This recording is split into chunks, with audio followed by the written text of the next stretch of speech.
मयेव मनरस्व मयबुद्धि निवेशय निवशिष्यसि मयेव अतोधन संशयः। अगा मानस हे एक माझ्या स्वरूपी वृत्तिक घालुणी करुणी घाली निष्ठंक बुद्धी निश्चयसी ये दोन्ही सरसी मज माझी प्रेमेसी रेगाली तरी पावसी माते तुगा। जे मन बुद्धी इही घर केले माझ्या ठाई तरी सांगे मग काही मी तू ऐसे उरे। प्रस्तुत प्राप्त समज आजच्या या प्रवचन रूपी सेवेकरिता घेतलेला श्लोक गीतेतील अध्याय क्रमांक 12 आणि 12व्या अध्यायातील श्लोक क्रमांक 8 या 8व्या श्लोकामध्ये भगवंत आपल्याला मार्गदर्शन करत असताना जाणीव करून देत असताना असं म्हणतात की ज्यांनी माझ्या ठिकाणी बुद्धी स्थिर केलेली आहे आणि ज्यांनी मला मन अर्पण केलेलं आहे, बरं का, काय म्हणतात भगवंत, ज्यांनी माझ्या ठिकाणी बुद्धी स्थिर केलेली आहे आणि मन मला अर्पण केलेलं आहे अशा भक्तांना मी जन्म मृत्यूपासून या रहाड गाड्यापासून तात्काळ सोडवत असतो, अगदी अल्प कालामध्ये सोडवत असतो। त्याच्यावर भाष्य करत असताना माऊली म्हणतात, अगा मानस हे एक माझ्या स्वरूपी वृत्तिक करुणी घाली निष्ठंक बुद्धी निश्चयसी ये दोन्ही सरसी मज माझी प्रेमेसी रेगाली तरी पावसी माते तुगा। जे मन बुद्धी इही घर केले माझ्या ठाई तरी सांगे मग काही मी तू ऐसे उरे। खर तर मी तू हा विषय जो येतो ज्या वेळेला देह मी म्हणून कार्य करतो, आपण आपला देह म्हणून ज्या वेळेला कार्य करत असतो त्यावेळेला आपल्या सगळ्या गोष्टी आपल्याला स्पर्श करत असतात। त्याच्यामध्ये सुख दुःख असेल, मान अपमान असेल, जय पराजय असेल, या सगळ्या गोष्टी जोपर्यंत आपण मी म्हणून कार्य करतो, देह म्हणून कार्य करतो, तोपर्यंत आपल्याला सुख दुःख आहे, मान अपमान आहे, जय पराजय आहे, पाप पुण्य आहे, सगळं काही आहे। पण ज्या वेळेला मी पण उरत नाही माणसाचं, बरं का, ज्या वेळेला माणसाला कळतंय की नाही मी म्हणजे कोण आहे, ज्या वेळेला मनुष्य मीचा शोध घेतोय की नाही त्याच्याच बाजूला माणसाला देवाचा शोध लागत असतो। आम्ही नेमकं काय करतो, आम्हाला स्वतःला न शोधता डायरेक्ट देवाला शोधायला जातो, बरं का। त्यामुळे आयुष्यभर आम्ही देवदेव करतो पण देव काही आम्हाला सापडत नाही। ज्या वेळेला आम्हाला स्वतःला शोधू ना, मी सापडलो की देव सापडला समजा, आहे की नाही। म्हणून या ठिकाणी भगवंत म्हणतात त्या मीला जर शोधायचं असेल तर काय कर माहिती आहे का, तुझी बुद्धी माझ्या ठिकाणी स्थिर कर आणि आपलं मन देवाला अर्पण कर, आहे की नाही। देवाला जर आपलं मन अर्पण केलं तर या जन्म मृत्यूच्या रहाडगाड्यातून देव आपल्याला सोडवत असतो। अभंगावर अर्थातच या श्लोकावर अर्थपूजा बांधण्याआधी, विवरण घेण्याआधी, चिंतन करण्याआधी ज्या निमित्ताने आपण या ठिकाणी ही प्रवचन सेवा आयोजित केलेली आहे, या वडवली गावातील हे म्हात्रे परिवार आणि सगळ्यात मोठं परिवार आहे मला ते वाटतं या वडवली गावातील म्हात्रे परिवार। अनेक या म्हात्रे परिवारामध्ये राजकीय क्षेत्रातील माणसं काम करतायत, सामाजिक क्षेत्रामध्ये माणसं काम करतायत, आध्यात्मिक क्षेत्रामध्ये माणसं काम करतायत, शैक्षणिक क्षेत्रामध्ये कार्य करतायत। अशा प्रकारे सर्व क्षेत्रामध्ये चांगल्या प्रकारे अगदी उत्तम प्रकारे कार्यरत असलेले हे म्हात्रे परिवार आणि या म्हात्रे परिवाराच्या मातोश्री कैलासवासी गुलाब बाळाराम म्हात्रे आईसाहेबांचं मागच्या वर्षी 18 जुलै रोजी 18 जुलै 2023 रोजी अल्पशा आजाराने निधन झालं आणि त्यांच्या प्रथम पुण्यस्मरण दिनानिमित्त या ठिकाणी आपण ही प्रवचन सेवा आयोजित केलेली आहे। आईसाहेबांच्या पश्चात त्यांची 4 मुलं असतील, 2 मुली असतील, नातवंड असतील, त्याचप्रमाणे संपूर्ण हा म्हात्रे परिवार असेल. आमचे अनिल दादा असतील, सुनील दादा असतील, कमलाकर दादा असतील, योगेश दादा असतील, वैशालीताई असतील, सुषमाताई असतील. त्याचप्रमाणे हा संपूर्ण म्हात्रे परिवार, या म्हात्रे परिवाराचे आप्तेष्ट मित्र परिवार. खर तर आईसाहेबांनी अतिशय चांगल्या प्रकारे या ठिकाणी कार्य केलं. आपल्या मुलांवर चांगल्या प्रकारे संस्कार केले. कारण आज अनेक ठिकाणी आपल्याला अशी परिस्थिती पाहायला मिळते की भाऊ भावाचा तोंड बघत नाही, बहीण भावाचं तोंड बघत नाही, भाऊ बहिणीचं तोंड बघत नाही, एकमेकाचं नाव घेत नाही, बरं का. पण आजही या ठिकाणी सांगायला स्वाभिमान वाटतो की हे म्हात्रे परिवार आज 4ही भाव एकत्र या ठिकाणी राहत आहेत, व्यवस्थितरित्या कार्य करत आहेत. वैशालीताई असतील, सुषमाताई असतील, त्यांच्या संसारामध्ये त्या घराला आकार देण्याचं काम करतायत, त्या घराला घरपण आणण्याचं काम करतायत. त्या ठिकाणी अतिशय चांगल्या प्रकारे कार्य करतायत. मुलांचे हे काही गुण आहेत, मुलांचे हे काही विचार आहेत, मुलांची ही जी काही कर्म आहेत, ही कर्म आपल्याला बरंच काही सांगून जात आहेत. अर्थात आपल्याकडे असलेल्या चांगल्या गुणांचा श्रेय जे आहे, हे संस्कार, ही संस्कृती जी आपल्याकडे निर्माण झालेली, याला कारण म्हणजेच आपले आई वडील असतात.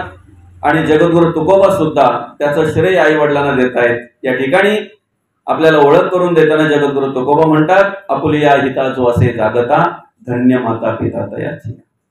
म्हणजे आपल्याकडे जे काही चांगले गुण असतात याला कारण कोण? हे संस्कार कोणाचे असतात? आपल्या आई वडिलांचे असतात. कारण आपण कोणाचा जरी विचार केला ना, कुठल्याही प्रकारच्या माणसाचा जरी विचार केला तरी कोणाचेच आई वडील मुलांना वाईट शिकवण देत नाहीत. कोणाचेच आई वडील मुलांना वाईट शिकवण देत नाहीत. वडील मुलाला सांगत असताना कदाचित वडील व्यसनी असतील, पण सांगत असतात, दादा मलाही घाण सवय लागले, मी व्यसन करतोय, पण तुझ्या आयुष्यामध्ये तू कधी कुठल्याही प्रकारचं व्यसन करू नको. आई सुद्धा मुलीला शिकवण देत असताना अशा प्रकारे सांगत असते, अशा प्रकारे मार्गदर्शन करत असते की ताई, अगं समाजामध्ये अशा प्रकारे वाग, अशा प्रकारे जग, की जेणेकरून तुझ्या कर्मामुळे, तुझ्या वागणुकीमुळे आम्हाला खाली मान घालायला नाही लागले पाहिजे. अशा प्रकारे प्रत्येकाचे आई वडील सांगत असतात, शिकवत असतात. आणि म्हणून आपल्याकडे जे काही चांगले गुण आहेत की नाही, जे काही चांगले विचार आहेत की नाही, याला कारण म्हणजे जी शिकवण आपल्या आई वडिलांची आहे, हे मार्गदर्शन आपल्या आई वडिलांचं आहे. आणि म्हणून ह्या म्हात्रे परिवाराकडे जे काही चांगले विचार आपल्याला पाहायला मिळतात, चांगले गुण आपल्याला पाहायला मिळतात, या आईसाहेबांच्या मुली असतील, आमच्या वैशालीताई असतील, सुषमाताई असतील, यांच्याकडे जे काही चांगले विचार पाहायला मिळतात, त्यांच्या नातवंडांकडे आईसाहेबांच्या जे काही चांगले विचार आपल्याला पाहायला मिळतात, गुण पाहायला मिळतात, त्याला कारण म्हणजे त्या माणसांनी केलेले आपल्यावर असलेले संस्कार, त्यांनी दिलेली शिकवण. खऱ्या अर्थाने या ठिकाणी ओळख करून देत असताना भगवंत म्हणतात, मार्गदर्शन करत असताना या श्लोकामध्ये भगवंत म्हणतात, मयेव मन अधस्व मय बुद्धी निवेशय निवेशिष्यसी मयेव अतरुद्वन संशय. काय म्हणतात भगवंत? तुमची बुद्धी माझ्या चरणी स्थिर करा, माझ्या ठिकाणी स्थिर करा, तुमचं मन मला अर्पण करा, मी तुम्हाला या मृत्यूच्या, जन्म मृत्यूच्या राहाडगाड्यातून तात्काळ अल्प काळामध्ये सोडवतो. किती सोपं आहे ना. आम्ही काय देत बसलोय देवाला? आम्ही काय वाहत बसलोय देवाला? आम्ही परमार्थाचा काय विचार करत बसलोय? आम्ही भक्तीचा काय विचार करत बसलोय? बरं, आम्हाला काय काय सांगितलं व्हायला, देवाला काय अर्पण करायला सांगितलं? तुम्ही अमुक व्हा, तुम्ही तमुक व्हा, तुम्ही हे करा, तुम्ही ते करा, आहे की ना. कुठल्या कुठल्या कर्मकांडामध्ये आम्हाला अडकवून ठेवलं बघा. या ठिकाणी स्वतः भगवंत आपल्याला मार्गदर्शन करतात बरं का. ह्या 12व्या अध्यायामध्ये 8व्या श्लोकामध्ये स्वतः भगवंत आपल्याला मार्गदर्शन करतात की फक्त तुझी बुद्धी माझ्या चरणी, माझ्या ठिकाणी स्थिर कर आणि मन मला अर्पण कर. जन्म मृत्यूच्या राडगड्यातून तुला मी सोडवतो. किती सोपं आहे. खरं तर बघा, माणूस या ठिकाणी कार्य करत असताना सगळ्यात मोठी माणसाच्या अंतःकरणामध्ये भीती जर असेल तर कसली? माणूस सगळ्यात जास्त घाबरतोय कशाला? मृत्यूला, मराला घाबरतोय, आहे की ना. बरं, ज्याला घाबरतोय ते सत्य आहे का असत्य आहे? मृत्यू प्रत्येकाला आहे, हे खरं आहे का खोटं आहे? कोणीही असू द्या ना, राजा असता मृत्यू आला, 1,00,000 कोटी कबूल झाला तरी सोडेना त्याला मृत्यू काही. कोणीही असू द्या, किती मोठा माणूस असू द्या, किती छोटा माणूस असू द्या, आहे की नाही? या ठिकाणी कार्य करत असताना, या ठिकाणी वागत असताना, जगत असताना आपल्याला असे कितीतरी पाडे पाहायला मिळतात की त्या पाड्यामध्ये बरं का, आज माणसाला जगण्यासाठी खऱ्या अर्थाने ज्या विद्येची गरज आहे, ज्या ज्ञानाची गरज आहे, अन्न वस्त्र आणि निवारा ह्या गरजा पूर्ण करण्यासाठी जे ज्ञान माणसाला हवं आहे, ते ज्ञान माणसाला कुठे मिळतंय? शाळेमध्ये. बरोबर आहे की नाही? पण असे कितीतरी तुम्हाला पाडे पाहायला मिळतील की त्या पाड्यांमध्ये शाळा नसल्यामुळे, शिक्षणाची व्यवस्था नसल्यामुळे शेजारच्या गावामध्ये, शेजारच्या पाड्यामध्ये, शेजारच्या शहरामध्ये लोकांना, विद्यार्थ्यांना जावं लागतंय. असे कितीतरी पाडे तुम्हाला पाहायला मिळतील माऊली, ऐक ना.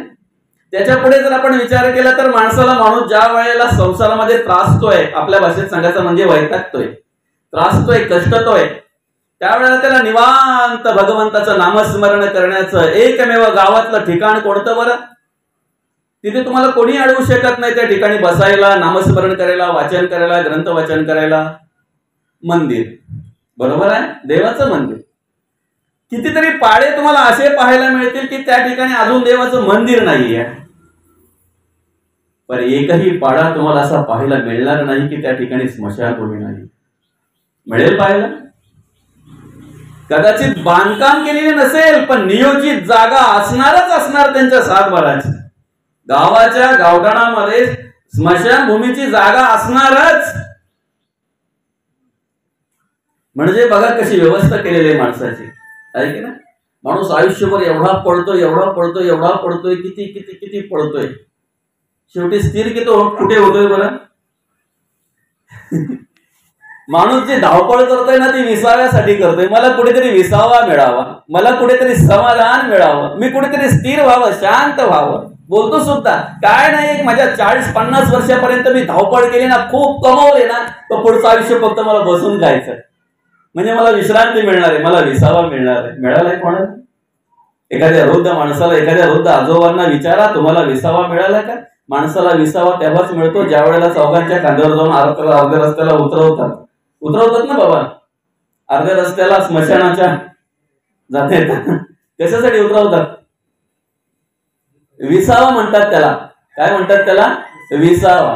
खरं तर त्या मेलेल्या माणसाला विसावा नाही, खांदेकरांना विसावा असतो तो. असं चला ठीक आहे, पण काय म्हणतात त्याला? विसावा. माणूस स्थिर कधी होतो माहितीये का?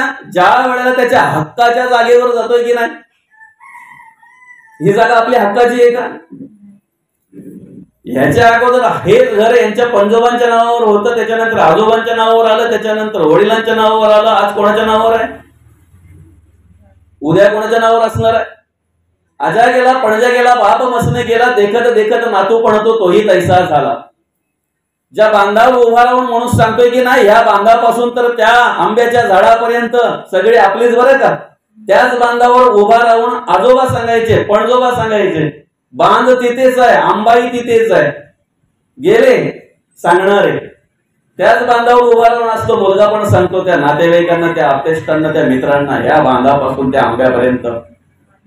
नाही असू दे, सांगायला काही हरकत नाही, आपली आहे तर आपण सांगायलाच पाहिजे, पण तिचा अभिमान आपण कुठपर्यंत ठरवावा, कुठपर्यंत असावा तिचा अभिमान आपल्या अंतःकरणामध्ये? सांगा ना, आपली हक्काची जागा कोणती आहे? एकदा माणूस गेला ना दादा की काही न करता मुलं बरोबर वारस लागतात. बरोबर आहे की नाही? मुलं बरोबर वारस लागतात त्या ठिकाणी. पण सगळ्यांची आपल्या हक्काची जागा जर कोणती असेल तर तिला म्हणतात स्मशानभूमी. किती? 3.3. बाकीचा 40 पसारा परत असतो लोकांना उभा राहायला, पण आपली जागा 3.5 हात. प्रत्येकाच्या माप घेतलं तर 3.5 हात अशी जागा प्रत्येकाला लागते तेवढी, आणि तेवढी नियोजित असते. बरं, तिच्यावर कोणी अतिक्रमण करत नाही, करेल दिवसा कोणी जात नाही, थांबायला मागत नाही, आहे की नाही? मग बघा ना, माणसाने फक्त एक विचार करावा, ज्या वेळेला तो स्मशानभूमीमध्ये एखाद्याच्या प्रेतावर जातोय की नाही, एखाद्याच्या अंतिम यात्रेमध्ये सहभागी होतोय की नाही, त्यावेळेला जे काही मंडळी असतील आपल्यावर प्रेम करणारी, जे काही आपल्याला माया लावणारी, आपल्यावर अतिशय जीव लावणारी, प्रेम करणारी जी काही माणसं असतात, कुठपर्यंत असतात बरं? ती महिला असतील गावाच्या शिवेपर्यंत फार फार, आहे की नाही? नातेवाईक असतील, आप्तेष्ट असतील, त्यांच्या कामाप्रमाणे एखाद्याला जर जास्तच घाई असेल तर तो पण लवकरच निघून जातो. असू दे, हरकत नाही. हे सगळे कुठपर्यंत असतात माहितीये का? जोपर्यंत त्याला दर्शन पाणी द्यायचं असतंय तोपर्यंत फार फार अग्नी लागेपर्यंत घरातले असतात. एकदा अग्नी लागली की सगळे पाठमोरे होतात. आयुष्यभर ज्याने काबाड कष्ट केले, ज्याने मेहनत केली, ज्याने घाम गाळला, रक्ताचं पाणी केलं, हाडाची काढ ज्याने केली ना, तो बिचारा एकटाच जळत असतो, एकटाच जळत असतो. बरोबर आहे की ना? पण तुम्हाला सांगू का, तिथे सुद्धा देव त्याला सांभाळत असतो. म्हणून आज श्रावणातला पहिला सोमवार आहे.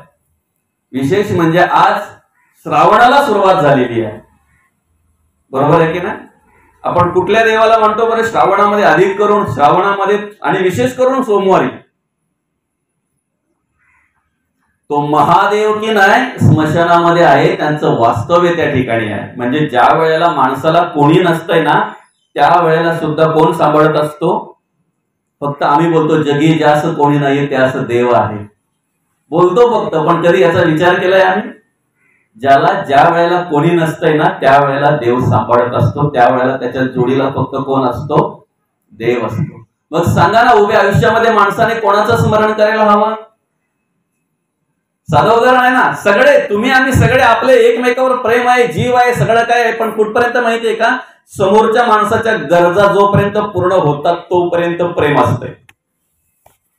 कोणी असू द्या, कोणीही असू द्या, जोपर्यंत समोरच्या माणसाच्या गरजा पूर्ण होतात ना, तोपर्यंत माणसाचं एकमेकावर प्रेम असतंय. एकदा काय मनाच्या विरुद्ध झालं, एकदा काय एखादी गरज जर माणसाची पूर्ण झाली नाही, तर मग मात्र त्या ठिकाणी माणसाचं प्रेम कमी झालं जातंय, प्रेम आटलं जातंय. त्याला म्हणतात कोण कोणाचा पिता जगी या माता ही तवणाची, कन्या पुत्र ही नसती आपुली, भार्या तर परक्याकडची, बंधू भगिनी सगळे सोयरे आप्त इष्ट संपत्तीची, कोणी नसे या जगी आपुले, धरी कास तो धर्माची. म्हणून मांडलेलं आहे, नाही कोणाचे कोणी तुझे नव्हे रे, कोणी अंतीच असेल एकला रे, प्राण्या मासे मासे म्हणून. बंधू कोणाची, बहीण कोणाची, कोण कोणाचे सगळे सोयरे, मेल्या पाठी सर्वच राहील, तुटतील धागे दोरे, प्राण्या मायेचा बाजार. दो दिसाची तुझी जवानी, नाही पुढे टिकणार रे, वृद्धपण येता जवळी, वैद्य काय करणार, प्राण्या मायेचा बाजार. आणि म्हणून एकदा काय ह्या मायेच्या बाजारामध्ये मनुष्य अडकला ना, की मी काय करतो हेही त्याला कळत नाही. तो फक्त जगत असतो, वागत असतो, पण कशा प्रकारे जगावं, कशा प्रकारे वागावं कळत नाही. खरं तर ज्यांच्या प्रथम पुण्यस्मरण दिनानिमित्त या ठिकाणी आपण ही प्रवचन सेवा आयोजित केलेली आहे. कैलासवासी गुलाब बाळाराम म्हात्रे आईसाहेब आणि आईसाहेबांना 18 जुलै 2023 रोजी देवाज्ञा झाली. ह्या माणसांचं जगणं वागणं जर तुम्ही बघितलं ना, तर अतिशय शिस्तबद्ध होतं, अतिशय शिस्तबद्ध. संस्कार होते, संस्कृती होती, धर्म आचरण होतं, नीती मूल्यांची जोपासना होती. नीती कशाला म्हणतात ते आचरणात होतं त्यांच्या. बरं का? जगण्यामध्ये वागण्यामध्ये त्यांच्या मर्यादा होती. म्हणून जोपर्यंत वृद्ध माणसं आहेत ना, तोपर्यंत आम्हाला ती धर्माची संस्कृती पाहायला मिळते, अनुभवायला मिळते. मी कुठेही जरी गेलो तरी सांगत असतो की दादा, तुमची संपत्ती, तुमचे ऐश्वर्य, तुमची प्रॉपर्टी, तुमचा पैसा अडका जेवढा काळजीपूर्वक तुम्ही सांभाळताना, त्यापेक्षा काळजीपूर्वक ही म्हातारी माणसं सांभाळा, वृद्ध माणसं आपली सांभाळा. कारण का? खरी धर्माची खाण ती आहे, संस्कृती ती आहे. संस्कार त्यांच्याकडून आपल्याला मिळतात, खरे संस्कार त्यांच्याकडून आपल्याला मिळतात. आम्ही ज्या युगामध्ये कार्य करतोय, जगतोय ना, या युगामध्ये आमचं आचरण जर पाहायला गेलं, आमचं वागणं जर पाहायला गेलं, तर बघा ना, माणूस पैशाने श्रीमंत झालेला आहे, खूप श्रीमंत झाला मनुष्य पैशाने, पण मनाने मात्र गरीब राहिलेला आहे, दरिद्री राहिलेला आहे. आमची घरं मोठी झाली, पण मनाने मात्र आम्ही लहान, संकुचित राहिलो. फक्त स्वतःपुरती पाहण्याची वृत्ती निर्माण झाली. संपूर्ण जगामध्ये स्वार्थ, स्वार्थ आणि स्वार्थच भरलेला आहे, स्वार्थच भरलेला आहे. जोपर्यंत माणसाचं जे काही म्हणणं आहे, जे काही अशा अपेक्षा आहेत, त्या जोपर्यंत पूर्ण होतात तोपर्यंत मनुष्य एकमेकावर प्रेम करत असतो. एकदा एखाद्याच्या मनाविरुद्ध झालं ना, एखाद्याची अशा अपेक्षा पूर्ण झाली नाही ना, की लगेच त्या ठिकाणी दुभंगलं जात आहे ते नातं पण, आणि त्या प्रेम पण काही अंशी कमी झालं जात आहे त्या ठिकाणी. आम्हाला ह्याच्या आधी भगवंत सांभाळत होते, आजही सांभाळतात आणि उद्या शेवटच्या श्वासापर्यंत तो देवच आम्हाला सांभाळणार आहे, देवच सांभाळणार आहे. किती विशेष आहे ना, बघा ना, देवाचं नामस्मरण करणाऱ्या माणसाला, देवाचं स्तवन करणाऱ्या माणसाला देव सांभाळतोय,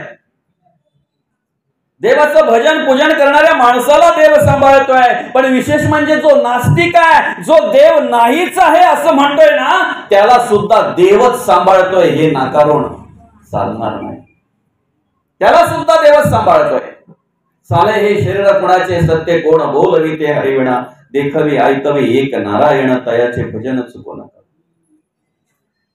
कोणाच्या सत्तेने आम्ही हे सगळं कार्य करतोय? आमच्या हाताला चालना कोण देते? आमच्या पायाला चालना कोण देते? आमच्या प्रत्येक इंद्रियाला चालना कोण देत आहे? प्रत्येक इंद्रियाकडून कर्म करण्यासाठी सामर्थ्य कोण देत आहे आम्हाला?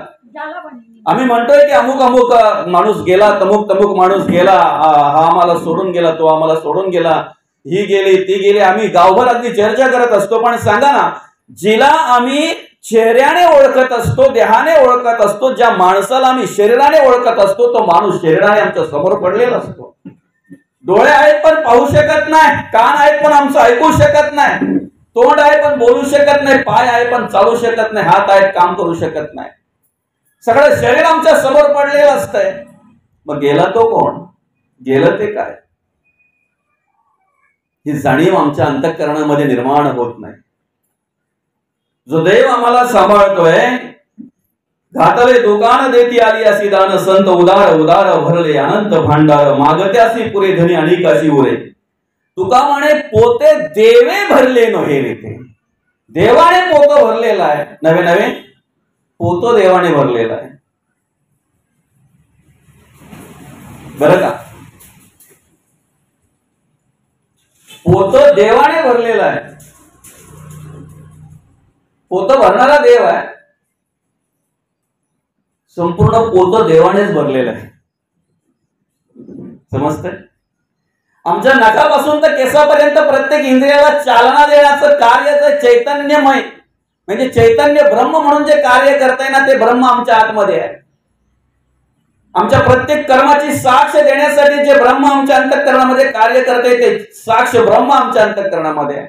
निर्गुण स्थितीमध्ये आत्मा म्हणून जे आमच्या सेवा करते, ते निर्गुण ब्रह्म आमच्या आतमध्ये आहे. त्याच निर्गुणाला आम्हाला ओळख करून देण्यासाठी प्रत्येक युगामध्ये प्रत्येक वेळेला सगुणाचा आधार घेऊन यावं लागतंय. ते सगुण ब्रह्म आम्हाला सांगत असते, मार्गदर्शन करत असते. पण आम्ही मात्र मायेच्या आधीमध्ये झाल्यामुळे, आम्ही मायेच्या अधीन झाल्यामुळे, आम्ही देहबुद्धीच्या अधीन झाल्यामुळे, आमच्याकडे भ्रम निर्माण झाल्यामुळे, आमच्या डोळ्यावर भ्रमाचा पडदा आल्यामुळे आम्हाला सत्याची जाणीव नाही, आम्हाला सत्य कळत नाही. ही खंत आहे. आणि म्हणून त्या देवाची भक्ती आमच्याकडून घडली पाहिजे, त्या देवाचं कार्य आमच्याकडून घडलं पाहिजे. बाकी अनेक अनेक साधना या कलियुगामध्ये सांगितलेली आहेत. अनेक प्रकारची साधना मनुष्य स्वीकारतोय. पण ज्या साधनाने आपल्याकडे उपाधी निर्माण होत असेल, ज्या साधनाने आमच्याकडे अभिमान निर्माण होत असेल, ज्या साधनाने आमच्याकडे नको त्या प्रकारचा दंभदर्प निर्माण होत असेल, तर ते साधन आम्ही जवळ करावं का? एखाद्या गावाला जर जायचं असेल तर आम्हाला चांगला मार्ग कोणता आहे, लवकर ज्या मार्गाने आम्ही पोहोचू तो मार्ग आम्ही स्वीकारत असतो, त्या मार्गाचा आम्ही विचार करत असतो. चांगला मार्ग आहे, सोपा मार्ग आहे, सरळ मार्ग, मग काट्या कुट्याच्या अडगळीच्या मार्गामध्ये का बरं माणसाने जावं?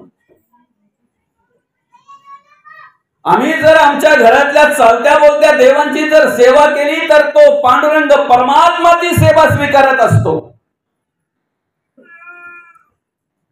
आम्हाला सांभाळणारे जे आमचे आई वडील आहेत, आमच्यावर प्रेम करणारे जे आमचे आई वडील आहेत, नव्हे नव्हे तर पांडुरंग परमात्म्याच्या रूपाने, रुक्मिणी मातेच्या रूपाने आमच्या घरामध्ये असलेले जे चालते बोलते देव आहेत, त्या देवांची सेवा केल्यानंतर स्वतः पांडुरंग परमात्मा आमच्यावर कृपा करतो. हे आम्हाला माहिती असताना सुद्धा आम्ही त्या देवांची का सेवा करत नाही? का सेवा ती आमच्याकडून घडत नाही? भक्तीचा मार्ग देवाला आवडतोय,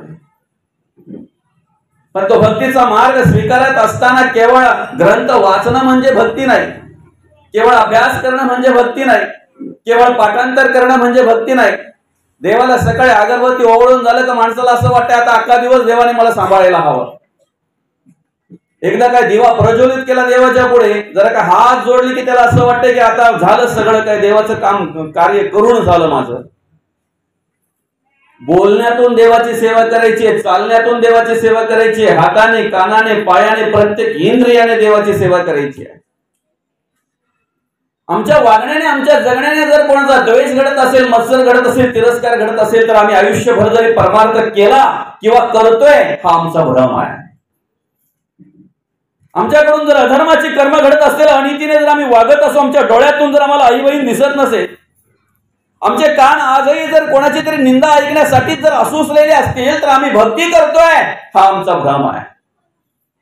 आमच्या कानातून पांडुरंग परमात्म्याचं श्रवण झालं पाहिजे. त्यासाठी आतुरता निर्माण झाली पाहिजे त्या कानामध्ये. आमच्या तोंडातून फक्त आणि फक्त भगवंताचंच बोललं पाहिजे, देवाचंच बोलता आलं पाहिजे. जरी एखादा शेजारी आमच्याकडे आला तरी सुद्धा त्याची आत्मस्थिती गेलेली आहे, त्याच्यावर एखादा प्रसंग आलेला आहे, तो एखाद्या संकटामध्ये सापडलेला आहे, आमच्या बोलण्याने त्याला जगण्याचा मार्ग सापडला पाहिजे.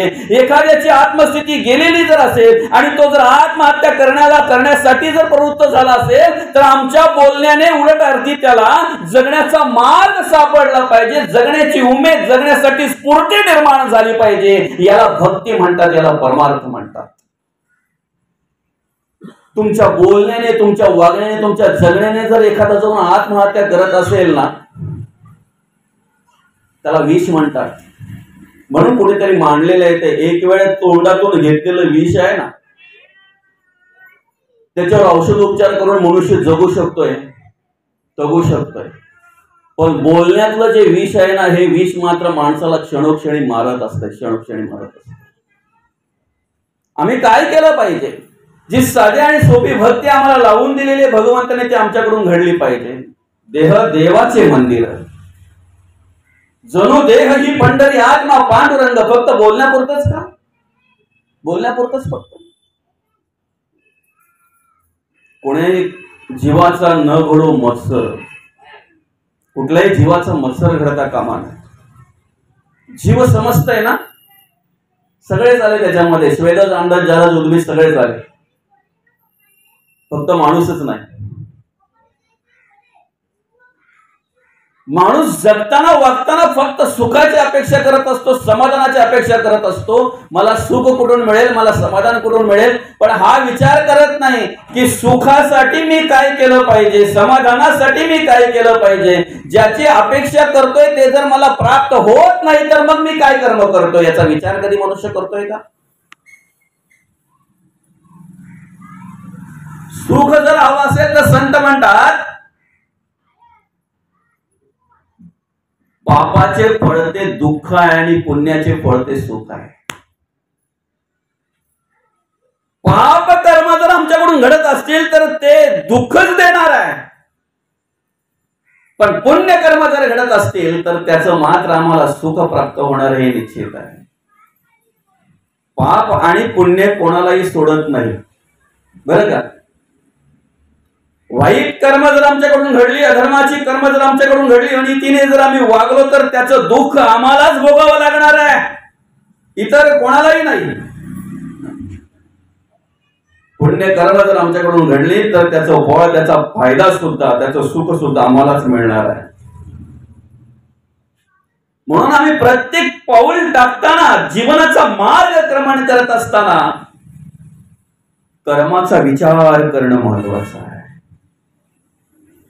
कर्माचा विचार करणं महत्वाचं आहे. सर्वांगामध्ये बाण टोचलेले असताना त्या वेदना सहन करणारे भीष्माचार्य 6 महिने त्या वेदना सहन करतायत. 6 महिने, 1 दिवस नाही, 2 दिवस नाही, 6 महिने चाले. सर्वांगामध्ये बाण आहेत. देवाला प्रार्थना करतायत, स्वतःच्या मनामध्ये विचार करतायत की माझ्या अंतःकरणातून माझ्याकडून कुठले असे काय कर्म घडली. गेली 6 महिने सर्वांगामध्ये टोचलेल्या बाणांच्या वेदना मी सहन करतोय. काय अशी पाप कर्म घडली माझ्याकडून, काय पाप कर्म घडली. भीष्माचार्य देवाला विचारतायत, स्वतःला विचारतायत. 1 दिवस 2 दिवस 4 दिवस नाही, एखादा महिना नाहीये, 6 महिने झाले सर्वांगामध्ये बाण आहेत. त्या वेदना फक्त कल्पना करा, काय वेदना असतील त्या, काय वेदना असतील फक्त कल्पना करा. एखादा काटा जर एखाद्या वेळी आमच्या पायाला टोचला ना माऊली, तर तो आम्हाला हैराण करून ठेवतो, हैराण करून ठेवतो आम्हाला. एक काटा जर टोचला आणि त्याला जर 1-2 दिवस झाला तर ऑटोमॅटिक माणसाला तो काटा टोचला म्हणून ताप भरतो. त्याच्या वेदना कुठपर्यंत जातात बघा. सर्वांगामध्ये बाण आहेत, 1-2 दिवस नाही, 6 महिने झाले. काय अवस्था असेल ती फक्त कल्पना करा ना. विचार करता करता भगवंत त्या ठिकाणी आले. देवाला बघितल्यानंतर भीष्माचार्यांच्या डोळ्यातून अश्रू यायला लागले. आतापर्यंत ज्या वेदना आहेत त्याचे अश्रू नव्हते, त्याचा विचार नव्हता अधिक करून, पण आता मात्र भगवंताला डोळ्यामध्ये बघितल्याबरोबर डोळ्यातून अश्रू यायला लागले. का? अरे देवा, तुम्ही या ठिकाणी आलेले आहात, दोन्ही हात जोडून तुम्हाला नमस्कार करावा प्रामाणिकपणे वाटतंय, अंतःकरणापासून वाटतंय, पण हात जोडू शकत नाही. का? माझ्या सर्वांगामध्ये बाण आहेत आणि हातामध्ये सुद्धा सर्व बाण असल्यामुळे मी दोन्ही हात जोडू शकत नाही. देवा, तुमचं दर्शन मला झालेलं आहे.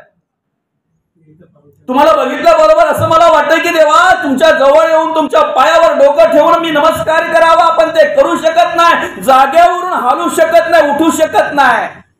तुमच्यापर्यंत यायचं लांबच गेलं, तुमच्या पायावर डोकं ठेवायचं लांबच गेलं.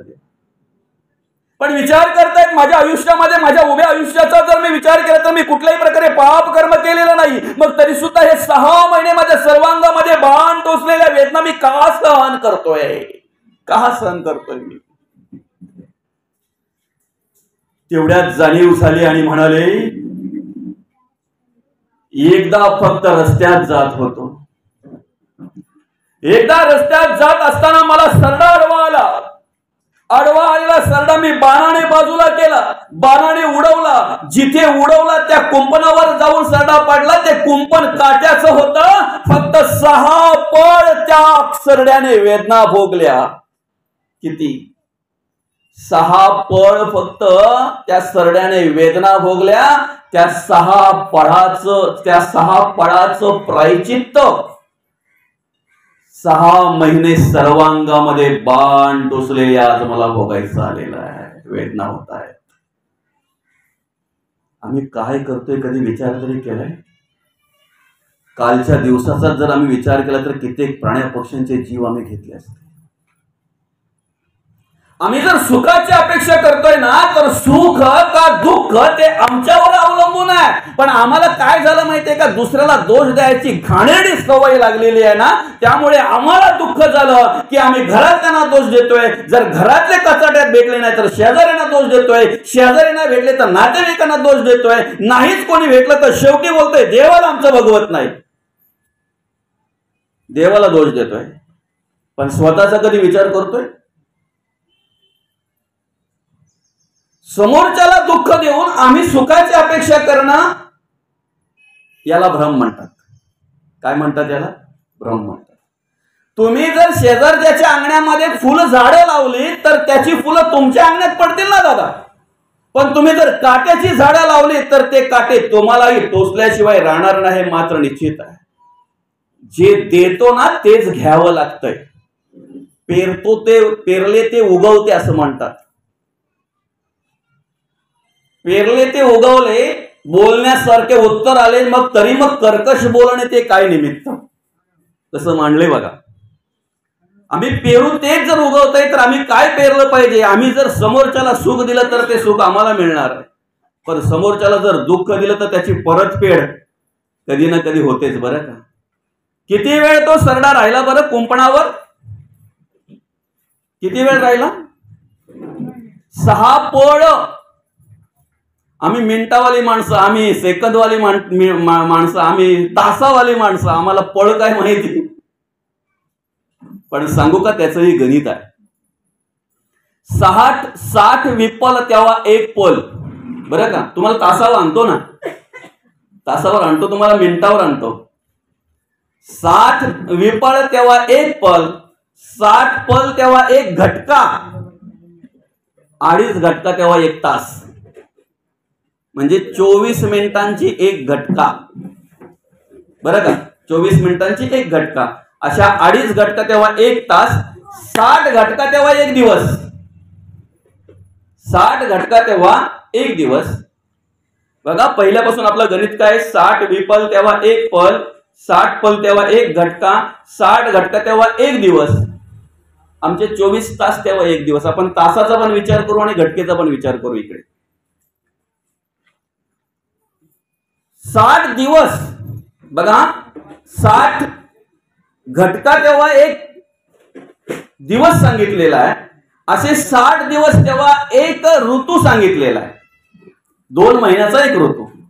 त्याच्या आधी आपण इकडे येऊ. 15 दिवस आधी 7 दिवसाचा 1 सप्ताह, असे 4 सप्ताह, त्यावेळेला 1 महिना, त्याचे 2 पक्ष पडतात, एक शुक्ल पक्ष, एक कृष्ण पक्ष, 15-15 दिवसाचे, असे 2 पक्ष तेव्हा 1 महिना, असे 2 महिने तेव्हा 1 ऋतू, असे 3 ऋतू तेव्हा 1 आयन, उत्तरायण आणि दक्षिणायन, असे 2 आयन त्यावेळेला 1 वर्ष, असे 12 वर्षे तेव्हा 1 तप, 25 वर्षे रौप्य महोत्सव, 50 वर्षे सुवर्ण महोत्सव, 75 वर्षे अमृत महोत्सव. 100 पार केलेलं कोणी आहे का इथे? नाही. मग पुढे जायची काही गरजच नाही ना. आपल्याला फक्त एवढंच सांगायचं आहे की 6 पल ज्या सरड्याने वेदना भोगल्या, त्याचं जर फळ 6 महिने सर्वांगामध्ये बाण टोचून त्या वेदना जर सहन कराव्या लागलेल्या आहेत कोणाला? भीष्माचार्यासारख्या त्यांना. आपण कोण आहेत फक्त विचार करा. आपण काय आपल्या आयुष्यामध्ये कर्म करतोय ना त्याचा विचार करा.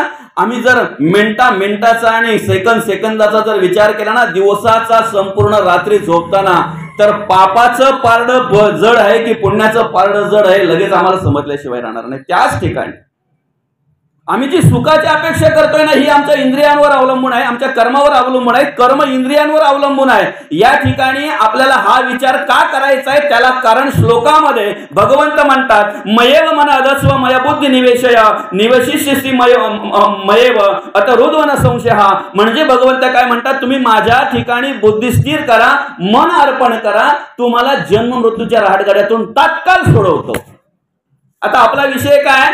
आम्ही पाप की पुण्य हे आमच्या कर्मावर अवलंबून आहे, कर्म इंद्रियांवर अवलंबून आहेत. कर्म करताना कोण दिसतंय? चोरी केली हाताने, बरं का, वाईट वासनेने एखाद्याकडे बघितलं म्हणजे काय झालं? त्या ठिकाणी पापाची वृत्ती निर्माण झाली. कोणाकडे आली? डोळ्यांकडे आली. स्पर्श घेतला वाईट, चामडीकडे आला. वाईट ठिकाणी आमचे गेले पायाने नेलं. कर्म करणारा इंद्रिय दिसतात. वाईट काहीतरी खाल्लं आम्ही, तोंड दिसतंय आमचं, जीभ दिसते, दात दिसतात आमचे. काहीतरी ऐकलं आम्ही, निंदकाचं काहीतरी, अगदी काहीतरी वेड वाकडं आम्ही ऐकलं, हे कान दिसतात आमचे, इंद्रिय दिसतात, ही सर्व कर्म करणारी. पण ह्यांचा सगळ्यांचा कंट्रोलर कोण आहे? ह्यांचा सगळ्यांचा राजा कोण आहे? मन इंद्रियांचा राजा, सर्व भावे त्याची पूजा, मन जीवींचा प्रधान, मन माझे नारायण. म्हणून जगद्गुरु तुकोबा म्हणतात, आधी मन घे ये हाती, तोची गणराज गणपती. त्या मनाची ओळख करून देताना जगद्गुरु तुकोबा म्हणतात, तुका म्हणे मन चंचळ, हाती येऊ देईना गुरुचे बळ. का? ते मन जे आहे ना त्याला वेगळंच काहीतरी आवडतंय. मनाला मनोरंजन खूप आवडतंय. काय आवडतंय? म्हणून मनासारखं असलं का मनुष्य रममान होतो. मनासारखं असलं ना माऊली की मनुष्य रममान होतो. पण मनाला जर नावडता असेल तर त्या ठिकाणी मनुष्य रममान होत नाही, त्याला रममान करावं लागतंय. मन इंद्रियांचा राजा आहे माऊली. आणि असं म्हणतात, राजा तशी प्रजा. बरोबर आहे की नाही? आता ह्या म्हणी माझ्या पाठ तुमच्या पण पाठ पण तुम्ही बोलत नाही. राजा तशी प्रजा, बरोबर आहे. जसा राजा असेल ती कर्म आपल्याला प्रजेकडे पाहायला मिळतात, आहे की नाही? बघा, एकदा एका राजाने प्रधानाला सांगितलं, म्हणे प्रधाना, आपल्या राजवाड्यामध्ये सगळ्या एरियामध्ये आपल्या दवंडी देऊन टाक. म्हणे काय, अमुक अमुक दिवशी अमुक अमुक वाजता सगळ्या राजवाड्यातल्या पुरुषांनी यायचंय, आपल्या राज्यातल्या सगळ्या पुरुषांनी यायचंय बरं का. बायकोचं ऐकणारेही आणि बायकोचं न ऐकणारेही, दोघांनी पण. कारण कितीही पुरुष असले तरी ह्या दोनच गोष्टींमध्ये मोडतील बरं का. काय सांगितलं त्यांनी, आपल्या राजवाड्यामध्ये सर्वत्र एक दवंडी देऊन टाक, बायकोचं ऐकणारे आणि बायकोचं न ऐकणारे सगळ्यांनी यायचंय, सगळ्या पुरुषांनी यायचंय. अशा दोन रांगा करायच्या आपण, बायकोच्या ऐकणाऱ्यांची रांग वेगळी आणि बायकोच्या न ऐकणाऱ्यांची रांग वेगळी. आपला महत्वाचा विषय फक्त लक्षात ठेवा. आपला महत्वाचा काय विषय, आपण काय पाहतोय, राजा तशी प्रजा, एवढं फक्त लक्षात ठेवा तुम्ही बरं का. सांगितलंय कोणी, राजाने. कोणाला सांगितलंय, प्रधानाला. बरोबर आहे. ठरलेल्या दिवसाप्रमाणे ठरलेल्या वेळेप्रमाणे लोक यायला सुरुवात झाली बरं का, लोक यायला सुरुवात झाली. त्या ठिकाणी असं सांगितलं होतं की बायकोच्या ऐकणाऱ्या रांगेमध्ये जे उभे राहतील त्यांनी डायरेक्ट येऊन त्या रांगेमध्ये उभं राहावं, पण बायकोचं न ऐकणारे जे आहेत त्यांनी इकडे आल्यानंतर टोपलीतला एक सफरचंद घ्यायचा आणि त्या रांगेमध्ये जाऊन उभं राहायचं. झालं, ठरलं. पण झालं काय माहितीये का माऊली, जो येतो तो नाही, ऐकणाऱ्या रांगेमध्ये उभं राहतो. कारण प्रामाणिक होती त्यावेळेची माणसं. बायकोचं ऐकणाऱ्या रांगेमध्ये उभं राहतात, जो येतो तो त्याच रांगेमध्ये उभं राहतोय, बायकोच्या ऐकणाऱ्या रांगेमध्ये बरं का. एक जण आला, खूप धावपळ करत आला, अगदी दम लागला होता, त्याला धाप लागली होती. आला सफरचंद उचलला आणि बायकोच्या न ऐकणाऱ्या रांगेमध्ये उभा राहिला. राजाला आनंद वाटला, प्रजाला आनंद वाटला, प्रधानाला आनंद वाटला का आपल्या अख्ख्या राजवाड्यामध्ये एक तरी निघला बरं का, एक तरी निघला आपल्या अख्ख्या राजवाड्यामध्ये. तेवढ्यात प्रधानाने त्याला विचारलं, राजाने विचारलं, दादा एवढी दम लागलाय तुला, धाप लागेपर्यंत धावत आलाय तू, आल्याबरोबर सफरचंद उचलला तू, त्या बायकोच्या न ऐकणाऱ्या रांगेमध्ये उभा राहिला. हो म्हणे. घरून निघतानाच बायको बोलली, जायल ना तर पहिले गेल्याबरोबर सफरचंद उचला, न ऐकणाऱ्या रांगेमध्ये उभे राहा. कोण बोलली, बघा बहादर योग, कुठल्या रांगेत उभा राहिलाय. त्याला सांगितलं, दादा तो सफरचंद ठेव, जाऊन तिकडे मागे उभा राहिला. बराच वेळ झाला, जे येतात ते त्याच रांगेमध्ये उभं राहतात, या रांगेत एकही नाही म्हणून काही वेळानंतर कोणच नाही, आता सगळेच संपले. मग प्रधानाने सफरचंद घेतला आणि त्या रांगेमध्ये उभा राहिला. राजाला आनंद वाटला, सगळं प्रजेला आनंद वाटला की चला आपला प्रधान तरी तसा निघाला. आणि मग काय झालं, जय जयकार केला, हार घालला, प्रधानाला शाल देऊन त्याचा सत्कार करण्यात आला. आणि एवढंच नाही तर शालेबरोबर एक मस्त की चांगला अगदी पळणारा काळ्या रंगाचा घोडा प्रधानाला राजांनी देऊन टाकला. तो घोडा उधळीत उधळीत उधळीत उधळीत प्रधान गेला, घरी गेला. इकडे अजून सभा संपली पण नव्हती, सगळे आश्चर्य करायला लागले, एक फक्त प्रधानच, एकच, आम्ही कोणच नाही, एवढा विचार करायला लागले. तेवढ्या थोड्याच वेळामध्ये तो प्रधान तो घोडा घेऊन परत आला राजाकडे. आणि मग राजा विचारतो, प्रधाना काय झालं रे. तेव्हा तो प्रधान बोलतो, बायको बोलली सफेद घोडा असेल तर घेऊन या, काला जमणार नाही. कोण बोलली, कुठं राहिला होता उभा, त्याला सांगितलं तो घोडा पण ठेव ना, सफरचंद तो पण ठेव, जाऊन सगळ्यांच्या मागे उभा राहा. आपला विषय काय बरं, राजा तशी प्रजा बरं का, हा विषय आपला, राजा तशी प्रजा. आता प्रजा अशी निघाली, प्रधानही असा निघाला, आता कोणच नाही. मग शेवटी राजा त्या रांगेमध्ये उभा राहिला बरं का. राजा त्या रांगेमध्ये उभा राहिल्यानंतर सगळ्या प्रजेनी टाळ्या वाजवल्या, प्रधानाने टाळ्या वाजवल्या, चला बाबा राजा तरी तसा आहे, तसा निघाला. तेवढ्यात प्रधानाने विचारला, राजासाहेब काय आयडिया होती हो, काय बुद्धी होती हो, काय आयडिया सुचली हो तुम्हाला, काय विचार सुचला तुम्हाला, जबरदस्त अगदी संपूर्ण राजातली सगळ्या आपल्या एरियातली माणसांना बोलवायचं, त्या दोन रांगा करायच्या, हे सगळं पण एकही कोणी निघाला नाही, तुम्ही एकटेच, काय सांगावं तुम्हाला, ही आयडिया सुचली तरी कशी. त्यावेळेला राजा बोलतो, परवा राणी मला बोलली असं करून तर बघा. कोण बोलली म्हणजे कोणाचं ऐकून ही आयडिया केली होती. नाही बस राहिला कुठल्या रांगेमध्ये उभा, हा, अर्थात एकही तसं का निघालं नाही? आपला विषय तो महत्वाचा नाही की बायकोचं ऐकणारे किती आणि बायकोचं न ऐकणारे किती, हा विषय महत्वाचा नाही. विषय असा महत्वाचा आहे की प्रजेमध्ये एकही निघाला नाही, त्याच्या सगळ्या प्रधानांमध्ये एकही निघाला नाही, त्याच्या मंत्रिमंडळामध्ये एकही निघाला नाही. त्याला कारण काय? राजाकडे ते विचार होते म्हणून प्रजाकडे ते विचार. आता आपला विषय असा आहे की कर्म कोणाच्या अधीन आहेत? इंद्रियांच्या अधीन आहेत. इंद्रिय मनाच्या अधीन आहे, मन इंद्रियांचा राजा आहे. त्या मनाकडे जर चांगले विचार आणायचे असतील, त्या मनाला जर चांगल्या विचारामध्ये उभं करायचं असेल, तर त्यासाठी ते विचार, ती कर्म, ते गुण सगळे आपल्या संगतीवर अवलंबून आहेत. कशावर अवलंबून आहेत? संगतीवर. त्याला सांगतो तुम्हाला बघा. प्रत्येक वडिलांना वाटतं की माझ्या मुलाने चांगलं व्हावं, बरोबर आहे? प्रत्येक आई वडिलांना वाटतं की माझ्या मुलीने चांगली कर्म करावी, माझ्या मुलाने चांगली कर्म करावी, माझ्या मुलाने खूप मोठं व्हावं, जो क्षेत्र त्याला तो निवडेल त्या क्षेत्रामध्ये खूप मोठं व्हावं आणि त्याने मोठं होता होता आमचं नाव मोठं करावं. आम्हालाही चार चौघामध्ये असल्यानंतर असा स्वाभिमानाने सांगता यावा की तो मुलगा माझा आहे, असं प्रत्येक आई वडिलांना वाटत असतं. जोपर्यंत मुलगा आई वडिलांचं ऐकतोय तोपर्यंत तो निर्व्यसनी असतो. विचार करायला पाहिजे. जोपर्यंत मुलगा आई वडिलांचा ऐकतो तोपर्यंत तो निर्व्यसनी असतो. जोपर्यंत मुलगा आई वडिलांचा ऐकतो तोपर्यंत त्याला कुठल्याही प्रकारचा वेडा वाकडा वेगळ्या प्रकारचा नाद नसतो. तो सरळ रस्त्याने चालत असतो. पण ज्या वेळेला आई वडिलांचं न ऐकता तो इतरांच्या संगतीला जाऊन बसतो, त्यावेळेला जसा संघ असेल तशी कर्म त्याच्याकडे पाहायला मिळतात. आपल्या आयुष्यातली कर्म जर पाहायला गेलं तर बघा, आपलं लहानपण जे आहे ना ते संस्काराने शोभतंय. लहानपण जे आहे ते संस्काराने शोभतंय. कारण मडकं घडवणारा कधी बघितलंय का आपण?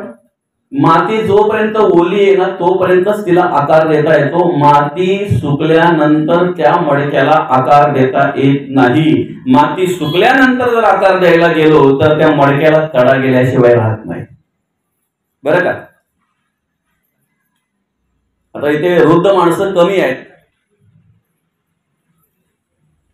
पण काही वृद्ध माणसं अशी आपल्याला पाहायला मिळतात की बांबूचं काम, टोकराचं काम पहिले करायचे. ते बांबू काम, चिमणी वगैरे बनवायचं, बाबा बरोबर आहे की नाही?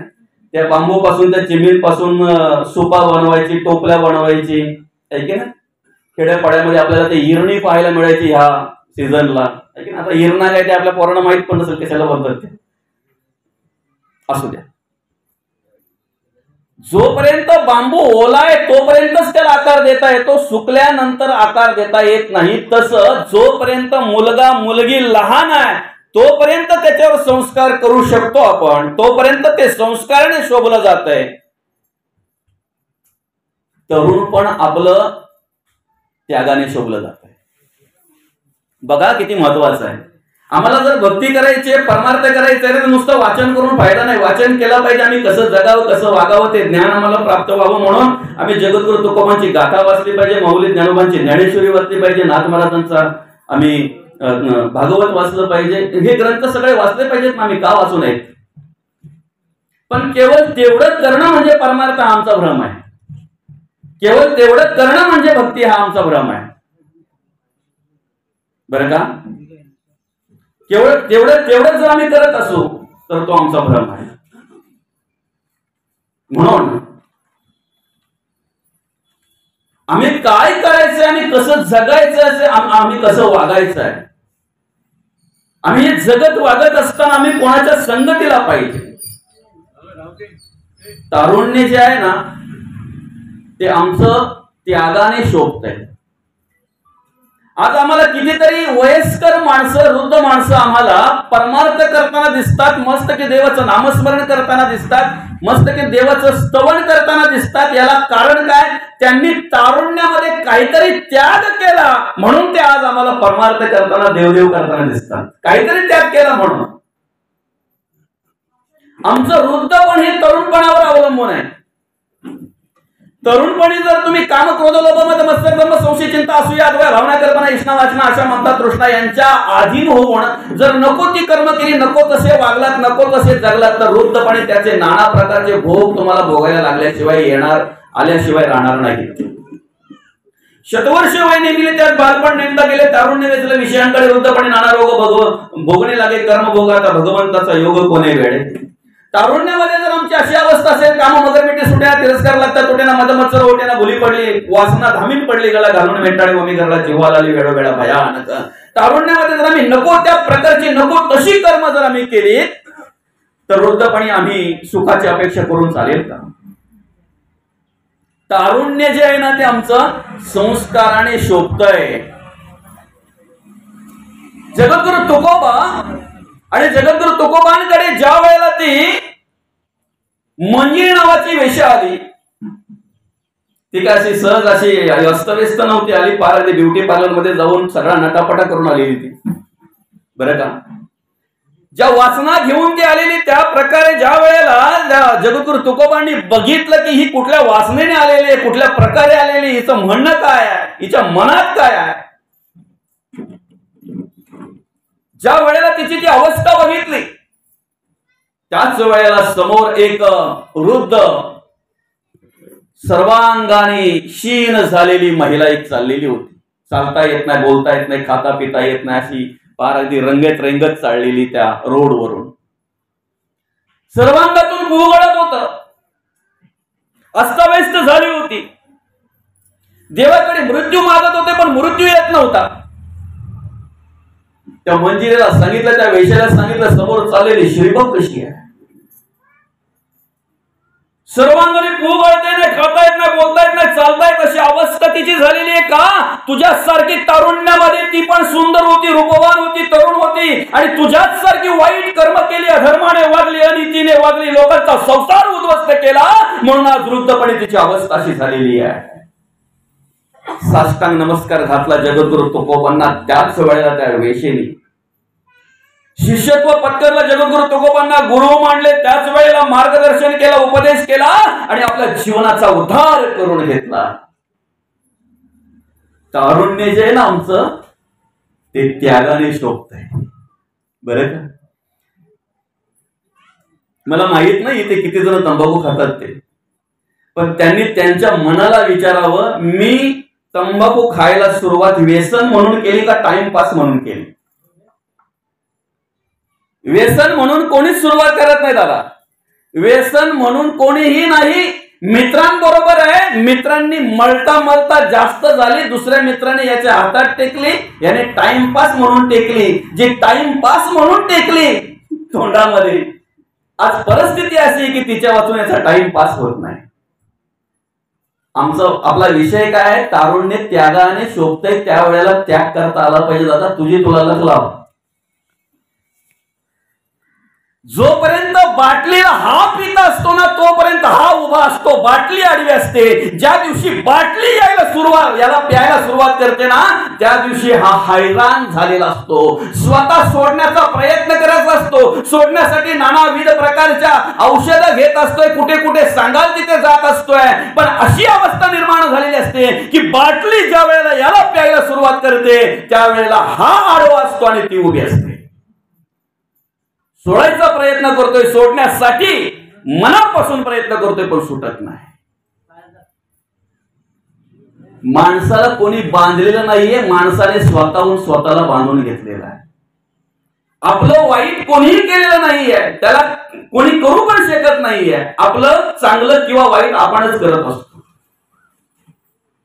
आम्हाला जर चांगलं राहायचंय, चांगलं वागायचंय, आनंदाने जर ह्या आयुष्याचा आनंद घ्यायचा आहे, अगदी ज्याप्रमाणे जगद्गुरु तुकोबांनी आनंद घेतला, ज्याप्रमाणे माऊली ज्ञानोबांनी आनंद घेतला, ज्याप्रमाणे शांती ब्रह्मनाथ महाराजांनी आनंद घेतला, जनाबाई, कान्होपत्र, बहिणाबाई, मुक्ताबाई यांनी ज्याप्रमाणे या जीवनाचा आनंद घेतला, त्याप्रमाणे जर आम्हाला आनंद घ्यायचा आहे तर आम्ही काय केलं पाहिजे? त्यांच्या पावलावर पाऊल ठेवून चाललं पाहिजे. आमचा विषय असा आहे, तुमचं लहानपण संस्कारांनी शोभत आहे.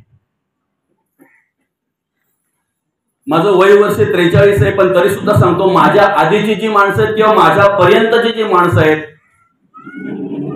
सरांच्या छेड्या फुटायच्या, एवढे मारायचे. खरंय का खोटे दादा? आमच्या गावात एक गुरुजी राहायचे, ते संध्याकाळच्या टायमाला फिरायचे गावामध्ये. जर कोणी सांगितलं ना का गुरुजी फिरायला निघाले तर रस्त्यावर पोरं दिसतील का तुम्हाला? एकही पोर दिसणार नाही. गुरुजी आले बोलल्यानंतर ते जाऊन पहिलं जे असं ते पुस्तक उलटा तर उलटा, फक्त गुरुजींना दिसला पाहिजे पुस्तक हातात आहे. दरारा होता, धाक होता. त्यामुळे काय होतं माहितीये का, त्यावेळेला मुलांच्या आत्महत्या पाहायला मिळत नव्हत्या. कारण किती संकट आली, किती काही झालं ना तरी आम्हाला ते सहन करायची शक्ती तिथूनच मिळाली होती. एक म्हणजे आमचे आई वडील, दुसरे म्हणजे आमचे गुरु, आणि तिसरे म्हणजे आम्हाला प्राप्त झालेले मित्र. एक पेप्सी घ्यायची, बिलेट घ्यायची, मध्ये कापाची, अर्धी त्याला द्यायची आणि अर्धी आपण खायची. चॉकलेट जर घेतला तर दातात पोडायचा, बरं का, अर्धा त्याला द्यायचा, अर्धा आपण खायचा. पैसा नव्हता हो, पण प्रेम होतं. पैसा नव्हता जास्त, पण प्रेम होतं, आदर होता, आदर. आज आमची पोरं सकाळी उठल्यापासून मोबाईल मध्ये असतात. त्यांना गुमतावं, त्यांनी आईला त्रास देऊ नये, वडिलांना त्रास देऊ नये म्हणून आम्ही पण त्यांच्या हातात देतो, घे बाबा एकदाचा राहा, पण गप्प राहा. त्याचा परिणाम काय होतो माहितीये? प्रत्येकाला पाहायला मिळतोय, प्रत्येकाच्या घरामध्ये त्याचा परिणाम काय होतो. आज कित्येक लहान मुलं मेंटली परिस्थिती अशी की वेडी झालेली ती. आणि जेव्हा तो वेडा होता ना त्यावेळेला मात्र आई वडिलांना एवढा पश्चाताप होतोय की मग ते विचार करतायत, हे काय करून बसलो आम्ही. आम्हाला वाटलं होतं आम्हाला सुख मिळतंय, आम्हाला समाधान मिळतंय, आम्हाला निवांत मिळतंय, पण हे काय करून बसलो आम्ही. अभ्यासासाठी द्या ना, अभ्यासच करत असेल तर त्या अभ्यासासाठी त्याच्याकडे असावं ना. पण आज जर पाहायला गेलं तर आमच्यावर लहानपणी संस्कार न झाल्यामुळे तारुण्यामध्ये आमची अवस्था काय पाहायला मिळते. हिंदवी स्वराज्य संस्थापक राजे शिवछत्रपतींच्या पुढ्यात कल्याणच्या सुभेदाराची सून नजराणा म्हणून उभी केली. ज्या वेळेला नजराणा म्हणून पेशी केली हिंदवी स्वराज्य संस्थापक राजे शिवछत्रपतींच्या पुढ्यात, त्यावेळेला तिचं वर्णन केलेलं आहे का, जर ती पान खात असेल ना तर लाल रंगाचा रस गिळताना तिच्या कंठातून दिसायचा, एवढी सुंदर होती. पण हिंदवी स्वराज्य संस्थापक राजे शिवछत्रपतींनी ज्या वेळेला बघितलं त्यावेळेला हात जोडला आणि महाराज म्हणतात, अशीच आमची माता असती सुंदर रूपवती, आम्ही ही सुंदर झालो असतो. हे महाराजांचे उद्गार आहेत, हे महाराजांचे शब्द आहेत. खना नागलाने रोटी भरून सोळी बांगडी देऊन तिला परत पाठवलेली आहे. आमचं तारुण्य जे आहे ना ते त्यागाने शोभत आहे आणि त्याग घडला पाहिजे. 400-450 वर्ष झाली जगद्गुरु तुकोबांनी कार्य केलेलं, 700-750 वर्ष झाली मौली ज्ञानोबांनी कार्य केलेलं. पण ही गाथा, ही ज्ञानेश्वरी आम्हासारख्या तरुणांच्या आज जवळ आहे की नाही, हातात आहे की नाही, पुढ्यात आहे की नाही, याला कारण म्हणजेच ही वृद्ध माणसं जी काही परमार्थिक आहेत ना, यांनी सांभाळलं, टिकवलं, म्हणून आमच्यासारख्या तरुणांपर्यंत पोहोचलं. ते बंद ठेवलं असतं. गावामध्ये धार्मिक कार्य करणारा जर कोणी नसता, ते धर्म आचरण करणारा जर कोणी नसता, धर्माचे विचार, धर्माची संस्कृती जर आमच्यापर्यंत पोहोचवणारा कोणी नसता, तर सांगा ना, ही गीता, ही गाथा, ही ज्ञानेश्वरी आम्हाला कळली असते का? आम्हासारख्या तरुणांपर्यंत पोहोचले असते हे विचार? स्वतःसाठी जगणारी आणि स्वार्थासाठी जगणारी माणसं अनेक असतात रे, पण स्वतःसाठी आणि स्वार्थासाठी जगणाऱ्या माणसांचं नाव पण शिल्लक राहिलं नाही, नावही नाही शिल्लक राहिलं. अरे लंका सोन्याची होती, दशानन म्हणतात त्याला, दशग्रंथी ब्राह्मण होता, रावणाचा विचार करणा, मला सांगपा रावणा काय झाले, अकस्मात ते राज्य सर्वे बुडाले. ते राज्य म्हणजे माहिती आहे आम्ही काय करतोय? चारही वेद मुखोद्गत होते, ऋग्वेद, यजुर्वेद, सामवेद, अथर्ववेद. चारही वेदाचं महावाक्य अहम ब्रह्मास्मि तत्वमसि अयम आत्मन ब्रह्म प्रज्ञा नाम ब्रह्म. रावणाकडे काय काय होतं हे जर तुम्हाला पाहायचं असेल, याचा जर तुम्हाला अभ्यास करायचा असेल तर गुरुचरित्रातला जो अध्याय आहे, गोकर्ण महिमा महाबळेश्वर लिंग स्थापन नाम, तो मनपूर्वक वाचा. रावणाकडे काय काय होतं ना त्याच्यामध्ये थोडक्यात उल्लेख केलेला आहे की ते साम्राज्य होतं, ते पॉवर होते. आई मातीच्या लिंगाची पूजा करते हे बघितल्यानंतर रावण बोलतो, अरे दशग्रंथी ब्राह्मणाची आई, तू माझ्याकडे काय कमी आहे? आता कैलासा सकट त्याला घेऊन येतोय ना, कोणाला? महादेवाला. आत्मलिंग पाहिजे ना तुला. गोष्ट खूप मोठी आहे. आमचा विषय फक्त एवढाच आहे, भले भले गेले. आमची येवलीची मुक्ताई 9 वर्षाची चांगदेव महाराजांना उपदेश करत असताना म्हणते, 1400 वर्ष तपश्चर्या करणाऱ्या चांगदेव महाराजांना उपदेश करताना म्हणते, उलट सुलट माघारा गडी या फिरगोते खासी, भरला पूर मायेचा लोंढा वाहून या जासी, हे भव नदीचे पाणी रे गड्या मोठ ओढीते, भले भले पोहणारास उलटून पाडीते. येवलीची मुक्ताई आमची उपदेश करते. आणि म्हणून तारुण्यामध्ये त्याग घडला पाहिजे. अमेरिकेमध्ये ज्या वेळेला विवेकानंदांचं भाषण चालू होतं, ते भाषण झाल्यानंतर त्यांचं ते बोलणं, त्यांचं ते चालणं, त्यांचं ते वागणं, त्यांचं ते तारुण्य, त्यांचं ते रूप बघितल्यानंतर एक महिला त्यांच्या जवळ आली, हात जोडले आणि म्हणे, तुमच्याशी मला लग्न करायचं आहे.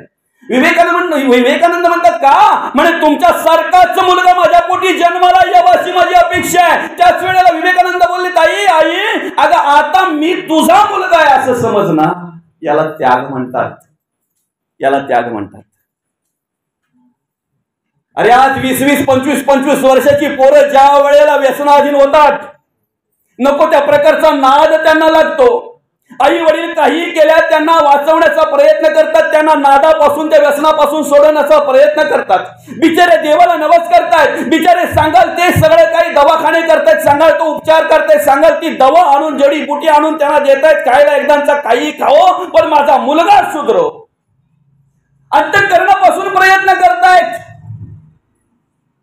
पण ज्या वेळेला 20-25 वर्षाचा एखादा मुलगा एखाद्या आई वडिलांना सोडून जातोय ना व्यसनाधीन होऊन, त्या वेळेला तो काय दुःख असेल ना ते फक्त त्या आई वडिलांनाच माहिती.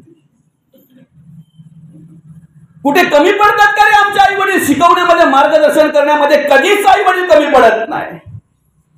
आई वडिलांचा त्याग जर आम्ही बघितला तर प्रत्येक आई वडील स्वतःची मौज मजेचा विचार न करता, स्वतःच्या गरजेचा, स्वतःच्या हौसेचा विचार न करता, कुठल्याही प्रकारे स्वतःचा अधिक विचार न करता फक्त आणि फक्त मुलांचा विचार करत असतात. अरे आईच्या लुगड्याला 4 ठिगळं पडलेली रे, कधी तिने नवीन लुगड्याची अपेक्षा केली नाही. बाबाच्या शर्टाला 4 ठिकाणी रफ केलेला, पण कधी त्यांनी नवीन शर्टाची अपेक्षा केली नाही. तुम्हाला सांगू का, अशी काही माणसं आम्ही बघितलेली आहे, चप्पल रस्त्यात चालता चालता झिजून खाली पायाला रोड लागेपर्यंत, एवढी झिजेपर्यंत चप्पल वापरणारी माणसं आम्ही बघितलेली आहे. पण कधी स्वतःच्या नवीन चपलीचा विचार केला नाही. बुटाचा तर लांबच गेला दादा, पण माझ्या मुलाला पाहिजे तसे कपडे, माझ्या मुलाला पाहिजे तसे बूट, माझ्या मुलाला मोठं झालं पाहिजे, मोठं केलं पाहिजे, शिकला पाहिजे, शाळेत गेला पाहिजे. कष्ट करून, घाम करून, मेहनत करून आई वडिलांनी शिकवलं, मोठं केलं, शाळेत जायला लागला, मोठा ऑफिसर झाला. आज या कलियुगामध्ये अशी परिस्थिती आज आम्हाला पाहायला मिळते की ज्यांना 2 वेळचं खायला मिळत नाही, ज्यांना अन्न वस्त्र निवारा ह्या गरजा पूर्ण करता येत नाही, अशा गरीबाची मुलं आम्हाला अनाथ आश्रमात पाहायला मिळतात. आणि ज्यांनी घामामधला मेहनत केली, कष्ट केलं, रक्ताचं पाणी केलं, हाडाची काढत केली, स्वतःचा कधीही विचार केला नाही, मुलांना शिकवलं, मोठं केलं, मुलं शिकली, मोठी झाली. आज त्याच श्रीमंत मुलांचे आई वडील आम्हाला वृद्धाश्रमात पाहायला मिळतात. यासारखं अभागी दुसरं काहीच नाही, यासारखे दरिद्रे पण दुसरं काहीच नाहीये. काय करतोय आम्ही भक्ती आणि काय करतोय आम्ही परमार्थ? किती सोपं आणि साधं सांगितलंय बघा ना देवाने. भगवंत म्हणतात, तुम्हाला जन्म मृत्यूच्या राडगाड्यातून तात्काळ सोडविन रे, अल्प कालामध्ये असा उल्लेख केलेला आहे. फक्त तुम्ही काय करा, ती बुद्धी आहे ना जी घाण खायला जाते इकडे तिकडे, ती बुद्धी मला अर्पण करा, माझ्याकडे स्थिर करा, भगवंत म्हणतात. माणसाला दिली ना ती 83,99,999 योनीतून पार पडण्याचा मार्ग, सुटण्याचा मार्ग म्हणजेच हा नरदेह 84,00,000 जीवयोनी. कशासाठी याला हा नरदेह दिलेला? हा नरदेहाची निर्मिती भगवंतांनी कशासाठी केलेली याचा विचार कधीतरी आम्ही करतोय का? देवाचं भजन पूजन करावं, देवाचं नामस्मरण करावं, देवाचं स्तवन करावं आणि 83,99,999 योनीतून मुक्तता करून घ्यावी. मुक्तीचा मार्ग म्हणजे नरदेह आहे, मनुष्य देह आहे. काय करतो रे आज मनुष्य? गटारात पिऊन पडलेल्या एका माणसाकडे एक वाटसरूने बघितलं आणि तो वाटसरू म्हणाला, दादा डुकरासारखा पडला रे तू गटारात. बाजूला त्या गटाराच्या असलेल्या डुकराला राग आला, तो नर्वस झाला. त्याला विचारलं त्या वाटसरूने, दादा तू का रे नाराज झाला? तो डुकर बोलतोय, दादा माझा जन्म ह्या गटाराच्या बाजूला झाला, या गटारात आम्ही वाढलो आणि मरू सुद्धा गटारातच. पण आमच्यावर किती जरी काही प्रसंग आला, कुठलीही वेळ आली, काही जरी झालं तरी आम्ही डुकर कधीही करोड रुपयाच्या बंगल्यामध्ये लोलायला जात नाही रे दादा. पण आज परिस्थिती अशी आहे की करोड रुपयाच्या बंगल्यामध्ये जन्मलेला माणूस आज गटारात लोळतोय. यापेक्षा दरिद्री अवस्था दुसरी कोणती असेल सांगा ना, कोणती अवस्था असेल? प्राण्या पक्ष्यांना लाज वाटाव्याची कर्म आज मनुष्य करतोय. कर्मावर परमार्थ अवलंबून आहे. आम्ही जे कर्म करतोय त्यालाच भक्ती म्हणतात, हे आम्हाला कोणी सांगितलंच नाही. गीतेमध्ये सांगितलंय तुमची जी कर्म आहेत आयुष्यातली, ती कर्म म्हणजेच भक्ती आहे. ती कर्म कशी करायची त्यासाठी गीतेचा अभ्यास केला पाहिजे, त्यासाठी ज्ञानेश्वरीचा आम्ही अभ्यास केला पाहिजे, त्यासाठी संतांच्या वाङ्मयाचा अभ्यास आम्ही केला पाहिजे. कर्माची जाणीव आम्हाला त्याच्यातून होते. देवाच्या ठिकाणी बुद्धी अर्पण करा, मन अर्पण करा, मन त्या ठिकाणी स्थिर करा. ज्याची भीती तुम्हाला वाटते ना, ज्याचं भय